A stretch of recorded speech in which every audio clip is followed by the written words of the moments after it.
Okay, because these are deadbeat fuckwits and the most dumbest, useless people you meet in your life who they're going to keep asking questions without just being told. How did he get a green card to America when he was mugged after work? I was on a return to work. It's based on studies, work experience, and employment. Immigration, no. I can't believe no, I'm actually not going to go pull out the documents. I already have. George Jacobs wrote immigration a letter back in 2014. Do I understand this? Like, you guys keep going with your belief, but as I've said, okay, the criteria always changes. You can't discriminate. It wasn't my fault I was mugged after work and I was off work. You made up the story that I was unemployed. I never said that. It was a return to work. The documents were given to immigration. They made the choice. I looked over the documents, looked over the medical certificate. I've got the Medibank. If I cannot get it because this is getting ridiculous. Medibank Solutions, who did my immigration health check like a million years ago now, and made a decision that that's fine. As if you can go back to the casino work, then that's fine. I said, yeah, I can go back to casino work. This is a return to work. See, it was a return to work until my mother decided to do a little scam with her organisation and everybody else did their scam. And the only person that's not scamming or lying is me. And New South Wales Police are still too dumb. I told you the truth 11 years ago. You chose to not listen. It's not my fault, but you can actually pay for the money it's cost me in damages because, well, yeah, you're going to. Where have I put it? Immigration. Oh, by the way, this is the deadbeat guy that thought it was okay to actually, this Indian guy here. So he, instead of, I'm on a return to work to start casino. See this guy right here? Okay. So Indian guy, we got something entitled piece of shit in Australia. So I get mugged after work. Been around 2010. No, I got mugged after work in 2007, but this guy here, this Shane, whatever his last name is, this little deadbeat Indian little prick. You know what it's like in Australia, because we're pretty much like the fucked up UK. This little cunt. Is that little fucking cunt there? So I was mugged and robbed November 30th, 2007. But around 2010, because it's very stressful and so forth, my partner at the time, Giovanni Consalvo, runs me a bubble bath. So it was a surprise, like, well, you know, it's a surprise. Like, I'd normally run my own bath, but I walk into the bathroom and it's all set up nice and relaxing. I thought, this is beautiful. So I took photos of it because he goes, you've had a busy day, like rough day. So I did this for you. And it was really sweet. It's one of the nicest things that my partner actually did for me. I took photos of it, put it on social media and said, look what Giovanni's just, like, my partner's just done. And there's this and so forth. I'm like, who's coming to join me? And my cousin Joe in Hillier said, oh, I'm coming. That's beautiful. Okay. Then we have a meeting at First, the compensation lawyers. So, you know, Stephen First. So, James Cospedis, who knew me before I was mugged. So, let me just clarify for a minute. James Cospedis, my barrister, I used to socialise with back before I had any health conditions and injuries. Okay, his friend, who I knew personally as a family friend, is Ross Goodridge. Ross Goodridge's partner was my mum's old secretary from the 70s and 80s, Margie Clay. Margie Clay was a long-time standing family friend back when she was with her first husband, Trevor, and they lived in Minchinbury, then Kellyville, then Greenwich. So yeah, well, that's where Margie's lived anyway. So Giovanni and myself were in a meeting with James Cospedis, and he said that this is what they've done. So he didn't fight it because he's like, this is ridiculous. Now, work cover accepted it. I was like, what? Even James was shocked. It's like, that's ridiculous. They've actually grabbed hold of a Facebook post in 2010. This is around 2010, where, you know, you've put up stuff to do with your bath, and they're trying to discredit you and saying you deserve to be mugged. So this Indian, so this is why we don't need this. We don't need this. We don't need Indian little cunts like this fuckwit. So this little prick says he deserves to be mugged after work because he bathes with other people. It's like, what do you mean bathes with other people? And what the fuck? It's like, oh, because Joan Hillier said she's coming to join you. It's like, Joan Hillier is my cousin. So this is deliberately interpreting information from social media to push a narrative and agenda. So that little Indian prick, see this little Indian fucking cunt? I don't care, call me racist, it's an Indian cunt. See that little cunt? See this fucking little cunt here? This is what you're doing to the country, Australia. See immigration? See these little Indian pricks? See this little cunt? See little papa dumb fucking Indian cunt? This is what Australia's government's doing. You happy? You happy that you're destroying Australia? My grandparents fought for this country. Yours are destroying it. So this is what you're doing to Australia, exactly like what the UK is doing to the UK. Completely destroying the UK. Do you want the UK in Australia, do you? Do you want to have nothing left of it while you let little Indian cunts like this get away with it? Is that fucking little piece of shit Indian bastard? The dirty little curry muncher? Fucking little Indian prick? Fucking Indian scumbags? Well done. I don't care. Call me a racist. I don't give a shit. I'd rather be called a racist than a leftist. Oh, I'm a racist. Oh, boo. Oh, you hurt my feelings. Go dye your fucking hair pink and blue, you scumbags.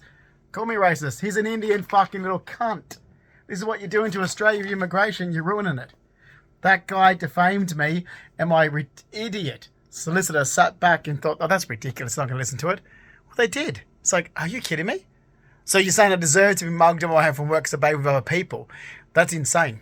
That's insane. This is the shit that was going on. So this shit that was going on, so early on, we're telling my family, I'm like, Carol, can you stop putting shit on social media? Because they're like, we're going to try and entrap these organizations and catch them out with my social media. I've got several. But what have you put? They're monitoring our social media. So my mum was told back in 2010 by Giovanni myself, because even James Cospedis was like, don't put, like, this is what they're doing. I'm like, it was a bath, James. He goes, I know. Like, James knows me personally. He goes, I'm literally about to get in a bubble bath. You know, Joan Hillier is not joining me in the bubble bath. She lives frigging up the coast. That's my cousin. That's insane. How can they do this? He's like, well, they did do it. That's the thing with Australia. We don't have any strong defamation laws. That's the problem, is that you're a good case for defamation because we don't have any. Like, with the laws there, but no one's doing anything about it. There's no lawyer going, hang on, that's unjust. We've got to invoke defamation laws and start making people held accountable and say, you can't do that. You're a little fucking Indian cunt that has come to Australia with all the entitlements in the world because of the way that the leftist groups jump onto your little fucking immigrant Indian fucking cunt that needs your fucking head knocked in. Okay? And no one does anything because we've got too many leftist do-gooders in the world that panders to the shit that comes into this country. The immigrants. I won't ever support immigration into Australia. Oh, what? Because I went and applied for immigration to America, you think I'm going to support immigration to Australia? No. Definitely not some dirty fucking Papa John. Oh, Justin's racist. Oh, hell yeah. Please call me a racist, because I tell you one thing. It's an insult if you call me a leftist. Racist? Oh, please, I can't handle so much praise. Thank you. I hope I am a racist. Much prefer to be a racist than a goddamn fucking leftist. My Medibank Solutions, my immigration documents back years ago, I still have them, where we talked about my injury after work and myself being mugged. Still have it all.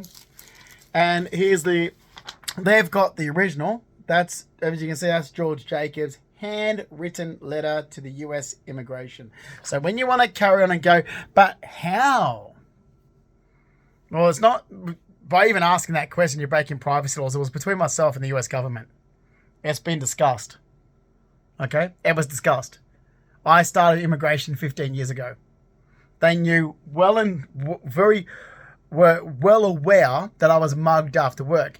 But the thing was, there wasn't any of these issues before 2015. You caused the issues after 2015. And the documents and the proof that there was none of issues before 2015 is right there in the immigration health check.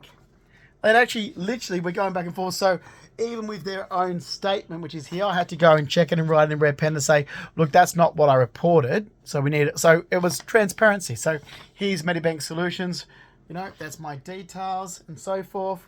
Okay, we're talking about Justin's mugging after work. Then, you know, I put on there. See, there we go. Medibank Solutions. Okay, doctors' reports and so forth. So, yep. So immigration were well aware that I was on a return to work, as long as I could go back to the casino industry. Now, the US government knows that I can, because I worked in the casino industry in America. Anything else that anyone wants to know? Because you're not going to keep lying about me and defaming me. It's that simple. I've gone through hell since 2007. You got no chance of me backing down. That's defamation, and it's disability discrimination. I hope disability workers wake up, and if something doesn't suit you, for an example, oh, he's not mentally retarded, so I can't get government funded money for it. Tough. You should be doing the right thing. Okay, that's discrimination. That's defamation. That's discrimination. Or he doesn't need a carer or this. Tough. Okay, still needs people's support to say this is bullshit. This is defamation, discrimination. You don't like the fact that I'm a racist? Or I don't like some dirty Indian coming to this country destroying it. Huh? Have it both ways. Sorry. Both my grandparents fought for this country. I don't want some little cunt like this bastard thinking he can come into Australia and, you know, it was a Glasgow coma. This bastard thought he was a smart ass and got away with it. Because he was given every entitlement the world could give him once he came into Australia, this little immigrant prick. This guy comes to Australia and the government rolls out the red carpet to this little fucking Indian bastard and gives him more than what the Australia's government gives Australians. Okay? That little cunt, not only did he, well, it was defamation, but discrimination against someone that was in a coma. He thought that was, you know, he's going to push that argument. Maybe if you want to have issues, go back to little, you know, Delhi, your little Mr. Mumbai, and fuck off back there and stay in your little pathetic, disgusting third world fucking country which you deserve that you're turning my country into.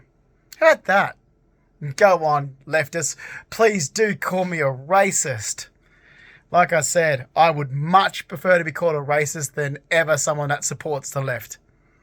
Okay? Never. Don't call me a leftist. That's the most insult you could ever do. But a racist? Please. All this praise. Thank you. I'm a racist. Thank you. Oh, it doesn't hurt me. Obviously, you have an issue with it. But if you want to think that's a racist to, you know, standing up and telling the truth about some piece of fucking shit like this little Indian cunt, and be my guest, little fucking packy bastard.